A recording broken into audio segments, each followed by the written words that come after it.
Hello मेरे छात्र, मेरे स्टूडेंट्स, आप लोग पिछले 2 वीडियो में हमारे परसेंटेज के क्वेश्चंस को देख रहे हैं। आज ये फाइनल सेक्शन है इस चैप्टर का। बहुत ही इम्पोर्टेंट, बहुत ही सुंदर चैप्टर है और बहुत अच्छे अच्छे क्वेश्चन आते हैं इसमें। और आज मैं आपको बहुत सारे क्वेश्चनों को बताने जा रहा हूँ। जिन्होंने अभी तक हमारे इस चैनल को सब्सक्राइब नहीं किया है वो सब्सक्राइब कर लें, वॉच करें, देखें। कहीं कोई डाउट्स हो, कोई दिक्कत हो तो आप हमें तुरंत कमेंट में लिख के भेजें, मैं उसे बना के आपको दूंगा। सबसे पहले मैं संदीप सर, ऑफिसर मेकर से आप सभी छात्रों को एवं छात्राओं को बताना चाह रहा हूँ कि percentage one of the most important chapter of mathematics. Because mathematics में जितने भी चैप्टर हैं सब में किसी न किसी रूप में परसेंटेज की ज़रूरत पड़ती है। और ये बहुत ही फ़ायदेमंद चैप्टर भी है, क्योंकि इसको अगर जानते हैं तो समझिए कम से कम 10 से 15% आप डीआई बनाएंगे तो भी परसेंटेज की ज़रूरत पड़ेगी। इसलिए आप लोग ध्यान से सारे चैनल, सारे जितने भी चीज़ें, और बहुत सारी चीज़ें मिलेंगी आगे चल के आपको। यही चैप्टर नहीं, बहुत सारे PT, mains, bank, SSC, railway, सबका क्वेश्चन आपको मिलेगा। ज़रूरत है कि जल्दी से जल्दी सब्सक्राइब करें हमारे इस चैनल को, और क्वेश्चन जो नीचे दिया जा रहा है लिंक पे आप उसको बनाएंगे और उसका सॉल्यूशन देखेंगे कितना आपने सही किया। ठीक है दोस्तों, तो आइए आज फिर मैं कुछ क्वेश्चंस आपके सामने लेके आया हूँ और इन क्वेश्चनों को आप बनाने की कोशिश करें और समझने की कोशिश करें। दोस्तों ये क्वेश्चंस को देखें। ये क्वेश्चंस क्या कह रहा है हमें? Rajesh solve 80% of the question in examination is correctly. Rajesh किसी एग्जामिनेशन का 80% क्वेश्चन करेक्टली सॉल्व करता है। फिर दिया गया है आपको कि if out of 41 question Rajesh solve by If out of 41 questions solved by Rajesh, 37 questions are correct, and the remaining question, out of 8 questions, 5 questions have been solved by Rajesh correctly. Then find the total number of questions asked in the examination. सवाल एक बार फिर से समझ लें। राजेश किसी examination में 80% question को correctly solve करता है। फिर सेकंड पार्ट में दिया गया है कि if out of 41 question, 41 question में से राजेश 37 क्वेश्चन करेक्टली सॉल्व करता है, एंड द रिमेनिंग, इसके बाद जितने भी क्वेश्चन बचे उसमें हर 8 क्वेश्चन में 5 question have been solve by Rajesh correctly. तो 2 पार्ट है इस क्वेश्चन का।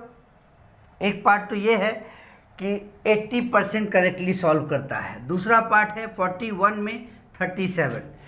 अब देखिए कैसे बनाएंगे, सो बिल्कुल आसान से आपको बताता हूँ। फर्स्ट टर्म क्या है इसका? 41 क्वेश्चन में से करेक्टली सॉल्व करता है कितना? 37 क्वेश्चन। अब सेकंड टर्म कितना है कि हर 8 क्वेश्चन में 5 क्वेश्चन वो करेक्ट सॉल्व करता है। तो आप यहाँ पर लिख लेंगे 8x, यहाँ लिख लेंगे 5x। अब इस चीज़ों को लेंगे, टोटल नंबर ऑफ क्वेश्चन हमारे पास जो हो गए वो इतने हो गए 41 + 8x। अब इसका 80%, that means 4/5 equal to 37 + 5x। यही सॉल्यूशन आपका आंसर दे देगा। आइए समझ में आया? 41 में से 37 करेक्टली सॉल्व करता है और हर 8x में 5x करेक्टली सॉल्व करता है। अब आप देखते हैं यहाँ पे कितना कैलकुलेट करते हैं इसको हम लोग। 416 + 32x इक्वल टू, ये इंटू हो जाएगा इसके साथ 185 + 25x। इस x को आप इधर ले आए, यहाँ पे माइनस हो जाएगा 7x इक्वल टू, ये उधर जाके माइनस हो जाएगा 21, then x equal to 3। x equal to 3। Question आपको जो पूछा गया है कि total number of question ask in the examination, तो टोटल नंबर ऑफ क्वेश्चन क्या है हमारे पास? 41 + 8x। यहाँ पे आप x का वैल्यू पुट कर दें, 41 + 8 × 3, दैट मीन्स टोटल हो गया आपको 41 + 24, 65। यही आपके इस क्वेश्चन का आंसर हो गया। 2 चीज़ों पर ध्यान रखा गया है यहाँ पे। ये क्वेश्चन जो है 2 पार्ट में दिए गए हैं आपको। फर्स्ट पार्ट में आपको बताया गया है कि 41 क्वेश्चन में से 37 करेक्टली सॉल्व करता है। सेकंड पार्ट में जो बताया गया है वो 8x में 5x करेक्टली सॉल्व करता है। ये 2 पार्ट आपको, इससे 2 पार्ट निकल के ये टोटल नंबर ऑफ क्वेश्चन और फिर उसका 80% करेक्टली सॉल्व करता है, उसका 80% that means 4/5 equal to 37 + 5x ये पोर्शन, इसको सॉल्व करेंगे आपका आंसर आपके पास आ जाएगा। तो कैसा लगा आपको ये क्वेश्चन? आइए फिर अगले क्वेश्चन की ओर चलते हैं, हम दूसरे क्वेश्चन में आते हैं। अब आइए देखें, एक क्वेश्चन है, एक परीक्षा में 48% छात्र हिंदी में, 32% छात्र इतिहास में और 20% छात्र इन दोनों में अनुत्तीर्ण हो गए, फेल कर गए। यदि परीक्षा में उत्तीर्ण होने वाले छात्रों की संख्या 880 थी तो परीक्षा में कितने छात्र बैठे थे? इस तरह के क्वेश्चन कैसे बनाएंगे? तो सिंपल सी बात है, देखिए एक फॉर्मूला, एक ट्रिक देते हैं आपको, जो कि इस तरह के सारे क्वेश्चन को सॉल्व किए जा सकते हैं। सेट थ्योरी से इस क्वेश्चन को बनाने की कोशिश करें। बाय फिगर यहाँ पे 48% हिंदी में, ये हिंदी वाला सेक्शन ले लेते हैं और ये ले लेते हैं हम लोग हिस्ट्री वाला। तो अगर गौर से देखें तो 48% हिंदी में, 32% हिस्ट्री में एंड 20% दोनों में फेल कर गए। ये भी फेल कर दिया गया, सब फेल का ही है। तो अगर हम यहाँ पर लिखेंगे तो 48% छात्र हिंदी में, 32% छात्र हिस्ट्री में और 20% छात्र दोनों में, ये दोनों के लिए आ गया बीच में, दोनों ये टोटल फेल का हो गया। तो अगर हम फेल को देखें तो ओनली हिंदी में अगर फेल निकालना चाहेंगे, ये 20 जो है इस 48 में इंक्लूड होता है। ओनली हिंदी के लिए अगर हम देखें तो कितना फेल करेगा? 48 - 20 इक्वल टू 28। अगर ओनली हिस्ट्री के लिए हम लोग आए तो कितना फेल कर रहा है? 32 - 20 इक्वल टू 12। बोथ दोनों में कितना फेल कर रहा है? तो ये जो बीच वाला सेक्शन है बोथ 20% फेल कर रहा है। ओवरऑल फेल, टोटल फेल कितने हो गए यहाँ पे? ओवरऑल फेल हो गए तो ऐड कर लेंगे हम लोग इसको 60%। 60% फेल कर गए। तो अगर किसी एग्जामिनेशन में 60% फेल करता है तो पास कितना परसेंट करेगा? पास करेगा 40%। 100 - 60 इक्वल टू 40। और ये जो संख्या दी गई है वो क्या दी गई है? पास होने वाले छात्रों की संख्या है 880। तो हम लोग लिख सकते हैं 40% equal to 880, then 1% equal to 880/40, then 100% equal to 880/40 into 100।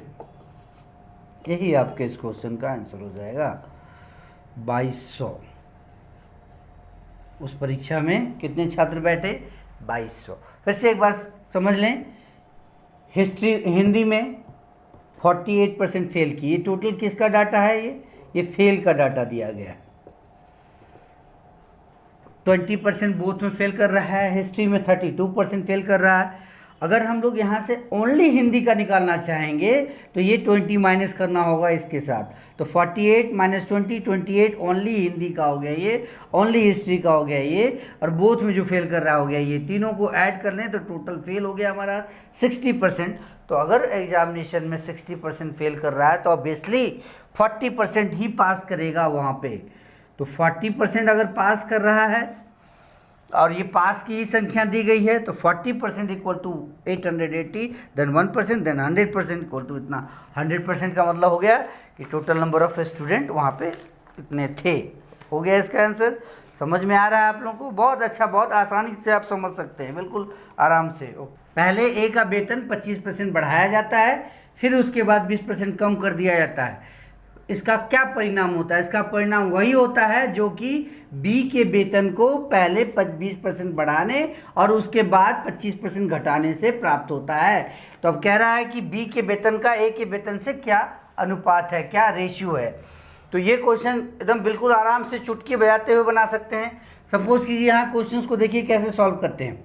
a × 25 और 125 25% बढ़ाया गया, इसलिए 100 में उसको ऐड कर लिए, और फिर उसके बाद क्या किया गया? 20% कम कर दिया गया। तो इंटू 80 कर लेंगे इक्वल टू, तो क्या होता है? होता वही है b इंटू, पहले उसको 20% बढ़ाने पे होता है तो इंटू 120, और उसके बाद 25% घटाने से प्राप्त होता है इंटू 75। 25%, 100 में 25 घटा दिए, बाय 100 दोनों जगह कैंसिल हो जाएगा, इसलिए उसको लिखने की कोई आवश्यकता है नहीं। बन गया हमारा क्वेश्चन। अब हम उसको सिर्फ कैलकुलेशन करेंगे, 25 से इसको काटेंगे 5 बार, 25 से इसको 3 बार काट सकते हैं, 20 से इसको 2 बार काट सकते हैं, 20 से इसको 6 बार काट सकते हैं, फिर 2 से आप इसको 3 बार में काट सकते हैं। फाइनली क्या आया हमारे पास,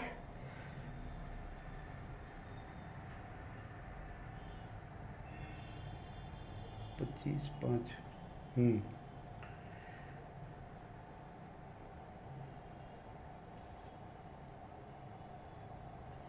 फाइनली हमारे पास आ गया 10A = 9B। क्वेश्चन क्या कह रहा था, बी के वेतन का एक B/A कह रहा था हमको फाइंड करना है। तो हमारा आंसर ये हो गया, नज़दीक नज़दीक के लिए होता है, दूर दूर के लिए होता है। हमेशा याद रखेंगे 10A = 9B, देन B का वैल्यूशन जो है वो 10 हो जाएगा और A का वैल्यूशन जो है वो 9 हो जाएगा। यही हमारे इस क्वेश्चन का आंसर हो गया। देखिए कितना छोटा में ये क्वेश्चन का सॉल्यूशन निकलता है, बिल्कुल आराम से। आप विथ कॉन्सेप्ट है, ये कोई ट्रिक नहीं है जो याद करना है, बस कॉन्सेप्ट को ही छोटा करके आपको बताया गया है। आप आराम से इसको समझ सकते हैं। फिर भी कुछ पर दिक्कत हो, परेशानी हो तो मुझे कमेंट में ज़रूर लिखिएगा। आइए अब अगले क्वेश्चन की ओर चलते हैं। आइए देखें, एक बहुत इंपॉर्टेंट सवाल है ये। क्या कह रहा है यहाँ पे क्वेश्चन में, गौर से देखेंगे। x लीटर का एक बर्तन है जो दूध भरा हुआ है, उसमें से 20 लीटर दूध निकाल लिया गया और उसके स्थान पर उतना ही पानी मिला दिया गया। जितना दूध निकाल रहे हैं उतना ही उसमें पानी मिला दे रहे हैं। फिर एक बार पुनः 20% दूध निकाल लिया गया, निकाल कर उतना ही पानी मिला दिया गया। ये जो प्रक्रिया है वो कितने बार हुई है, 3 बार हुई। और तीसरे प्रक्रिया के बाद बर्तन में इतना लीटर दूध अभी भी है, तो आपको बताना है कि स्टार्टिंग में, प्रारंभ में इसमें कितना लीटर दूध था। बहुत इंपॉर्टेंट सवाल है, बहुत कई तरह से बनाए जाते हैं इसको, लेकिन आपको आज एक फॉर्मूला देता हूं मैं, जिसकी वजह से आप बिल्कुल आराम से एकदम छोटे से 1 सेकेंड, 5 सेकेंड, 10 सेकेंड में आप इस क्वेश्चन को बना सकते हैं। क्या फॉर्मूला है वो देखें। x1 - निकाली गई मात्रा, टेकन आउट, निकाली गई मात्रा बाई x⁻, टाइम्स, जितनी बार भी वो निकाला गया होगा वो यहाँ पे डाल देंगे। ये एक फार्मूला है दोस्तों, जिसकी वजह से ये क्वेश्चन बिल्कुल आराम से आपको बना दिया जाएगा। आप समझ सकते हैं, इसको केवल आपने याद रख कर लेना है। एकदम फार्मूला सिंपल सा फार्मूला है, कहीं आपको मुश्किल नहीं होगी। क्या है यहाँ देखिए, x मतलब टोटल जितना था शुरू में, टोटल x का वैल्यू हो गया टोटल जो था, 1 - निकाली गई मात्रा, टेकन आउट, ये इसको कहते हैं हम लोग टेकन आउट, निकाली गई मात्रा है, बाई x⁻, टाइम, जितनी बार ये काम किया गया है। ये एक फार्मूला बनता है इस क्वेश्चन के लिए। अब देखिए कैसे इस क्वेश्चन को हम लोग सॉल्व करते हैं। फार्मूला आपने लिख लिया होगा, ध्यान दीजिए इन चीज़ों को कि कैसे अब इसमें से हम लोग सॉल्व करेंगे। x मान लेते हैं, मान लीजिए उस बर्तन में 100 लीटर दूध था प्योर, तो 100 मान लेते हैं हम यहाँ पे। 1 - कितना, 20 लीटर, तो 20 लीटर 20/100 हम लोग यहाँ पे, यह प्रक्रिया कितनी बार की गई है, तो 3 बार की गई है। अब हमारा इसका कैलकुलेशन क्या आता है सो देखते हैं।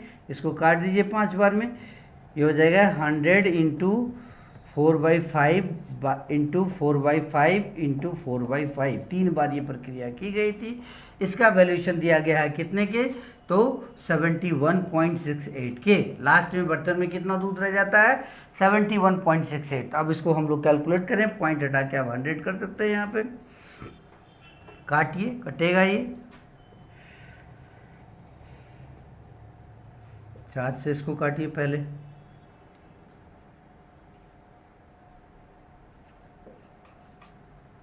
फिर 4 से इसको काट सकते हैं हम लोग यहाँ पे,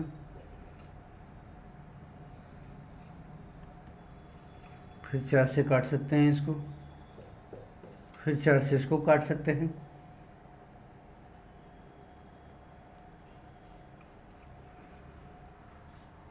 अब 5 से इसको काट सकते हैं 20, इसका मतलब हो गया 20 = 28 के, तो 1 बराबर इतना हो जाएगा। और 100 जो माने थे उसका वैल्यूशन निकालेंगे, इसलिए × 100 कर देंगे। तो फाइनली हमारे इस क्वेश्चन का आंसर आ जाएगा 28 × 5 140 लीटर। 140 लीटर उस बर्तन में दूध था। अब देखिए कैसे किया मैंने, फार्मूला वही था। मान लेते हैं 100 लीटर बर्तन में दूध था, उसका 20 लीटर निकाला गया, 20% निकाला गया, एक ही बात है, 20% भी रहे, क्योंकि यहाँ परसेंटेज है तो यहाँ भी परसेंटेज होना चाहिए था। तो 1 माइनस 20/100 इंटू द पावर 3, ये जो कैलकुलेशन आया 20 = 28 आया। तो 20 का वैल्यूशन 28 है तो 100 का वैल्यूशन कितना होगा? तो बस जस्ट उसको इंटू 5 करके हम लोग 140 लीटर दे सकते हैं। ये हमारे इस क्वेश्चन का आंसर हो गया। ये फार्मूला आपको याद कर लेना होगा, ये बहुत इंपॉर्टेंट फार्मूला है जो आगे चल के भी और चैप्टर में भी ज़रूरत पड़ेगी इस फार्मूले की, इसको ध्यान से रखें। आइए अब अगले क्वेश्चन की ओर चलते हैं। आइए देखें इस क्वेश्चन को, क्या लिख रहा है? मधु की शादी 6 वर्ष पहले हुई थी। कई बार कई लोगों ने इस क्वेश्चन को देखा हो। उसकी वर्तमान उम्र उसकी शादी की उम्र के समय के उम्र से इतनी गुनी है। ये बहुत इंपॉर्टेंट है। इतना गुना का मतलब क्या होता है? एक तो थी शादी की उम्र, बढ़ा कितना? 1/4। उसके बेटे की उम्र उसके वर्तमान उम्र का 10% है, तो बेटे की उम्र कितनी है? एकदम बिल्कुल शॉर्टकट में आप समझें, शादी के समय जो उम्र थी वो मान लेते हैं 1 थी, और बढ़ी कितनी? 1/4। और कितना साल बढ़ा? तो 6 साल बढ़ा। तो हम लोग लिख सकते हैं 1/4 x = 6 साल, देन x = 24। दैट मीन्स कि शादी जो हुई वो 24 साल की उम्र में शादी हुई। देखिए कितना आसानी से बन गया। शादी x साल में हुई और 1/4 गुनी बढ़ी, और यहाँ कितना साल बढ़ा? तो 6 साल बढ़ा। तो हम लोग लिख सकते हैं 1/4 x = 6, देन x = 24। अभी कितनी उम्र होगी? अभी जो उम्र होगी वो 24 + 6 = 30 साल की होगी अभी वो, और उसका 1/10 उसका बेटा है, तो बेटे की उम्र क्या हो जाएगी? बिल्कुल सही समझे आप लोग, 30/10 = 3 साल। 3 साल का उसका बेटा है अभी। यही आपके इस क्वेश्चन का। तो क्या समझा आपने यहाँ पर? मैंने क्या किया? जो बढ़ा पहले 1 कर लिया, ये शादी के समय की उम्र थी, और जो बढ़ी 1/4 उसको ले लिया। कितना साल बढ़ा यहाँ पे? 6 साल बढ़ा। तो 1/4 x = 6, देन x = 24, और x = 24 मतलब शादी जब हुई तो उसकी उम्र थी 24 साल, 6 साल बढ़ गया, अभी 30 साल की वो खुद होगी, और उसका बेटा उसका 1/10 होगा, 10%, मतलब 1/10। तो 10 से इसको डिवाइड कर दीजिए, 3 साल का उसका बेटा होगा। यही आपके इस क्वेश्चन का आंसर आ गया। बिल्कुल समझ में आ रहा है सबको? बिल्कुल समझ में आएगा, बहुत अच्छे से समझ में आएगा। और कोई दिक्कत होगी तो आप हमें कमेंट में ज़रूर लिखेंगे। आइए फिर अगले क्वेश्चन की ओर चलें।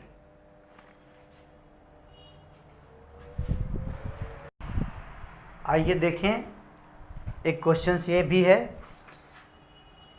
श्यामा और कमल की मासिक आय एक साथ 28,000 रुपया है। 2 लड़की है जिसकी मासिक आय है 28,000 रुपया।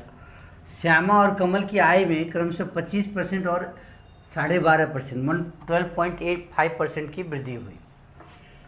अगर कमल की नई आय श्यामा के नए वेतन का 120% है तो श्यामा की नई आय क्या है?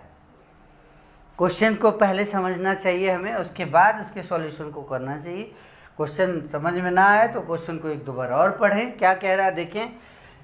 दोनों की एक साथ जो आय दी गई है वो है 28,000 रुपये, और दोनों की आय में कमल की आय श्यामा की आय में 25% वृद्धि हुई, और कमल की आय में 12.5% की वृद्धि हुई। तो 25% की वृद्धि का मतलब है 5x/4। कैसे हुआ ये? तो आप देखिए 1 + 1/4, ये है 25% जो बढ़ गया, और ये है पहले वाला। पहले था 1 तो अब हो गया 1/4 बढ़ गया, इसको ऐड करेंगे तो 5x/4 हो जाएगा। और ये किसका हो जाएगा? श्यामा का। श्यामा की नई आय हो जाएगी ये, और कमल की नई आय क्या हो जाएगी? उसको y लेना पड़ेगा, और 12.5% का मतलब होता है 1/8, तो 1 + 1/8 हो जाएगा वो। तो कितना हो जाएगा वो? 9y/8। ये किसके लिए हो जाएगा?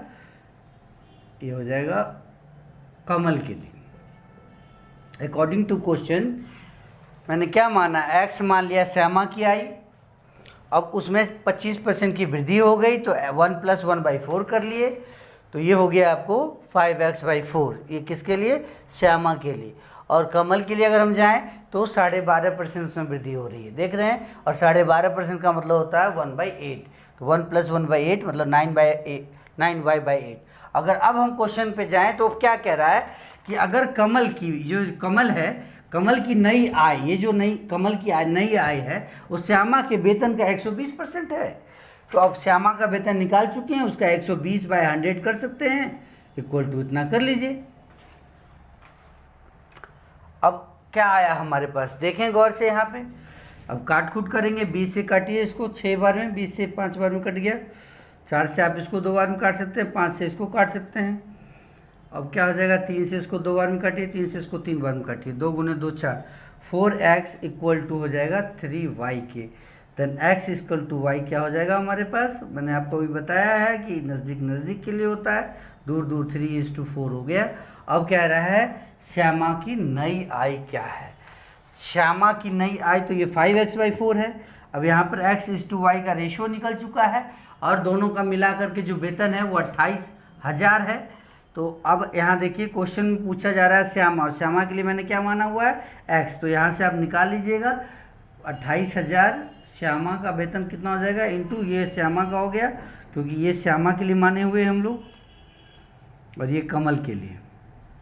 तो x इंटू 3/7 हो जाएगा, 7 से इसको 4 टाइम्स कैंसिल कर लेंगे, मतलब 12,000 रुपया हो गया। ये 12,000 पहले था उसका, अभी कितना हो जाएगा, तो 5x/4 प्रेजेंट जो श्यामा का वेतन है वो 5x/4, तो उसका वैल्यू पुट कर दीजिए यहाँ पे, x का वैल्यू पुट कर देंगे 5 इंटू 12,000/4।